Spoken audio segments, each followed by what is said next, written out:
Trying to determine the truth about the Kavanaugh allegations basically comes down to he said, she said. And this teacher understands that all too well. She was accused of having sex with a student. She was forced to resign from her job. Today, she works at the local diner despite being found not guilty. She spoke with our Megan Alexander. This high school teacher has had to find a new line of work after being unjustly accused of a terrible crime. Thank you. You're welcome. She's now working as a waitress in a diner as she tries to rebuild her life. I have a lot of support there. Jill Lamontagne, a married mother of two, was a health teacher at Kennebunk High School in Maine.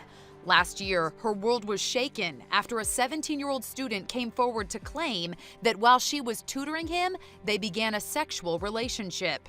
She was forced to resign and criminally charged with 14 offenses. The way people in public interpret that is like, oh, she's got to be guilty, 14 counts. Jill says she had a really difficult time finding a job. This local diner is literally the only place that would hire her. I had never even had a speeding ticket, and now I have a mugshot in a local newspaper. At the trial, the teen testified that he and Jill had sex in both her classroom and home.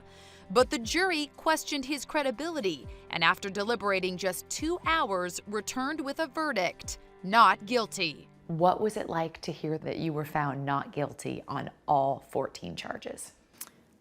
It was amazing. Not guilty, not guilty. I had to hold it in. I needed to hear all 14 before I could release the floodgates. Jill says she doesn't know if she wants to ever return to teaching. So in the meantime, she's serving coffee at the local diner. It was a good spot to land. Thank you. You're welcome.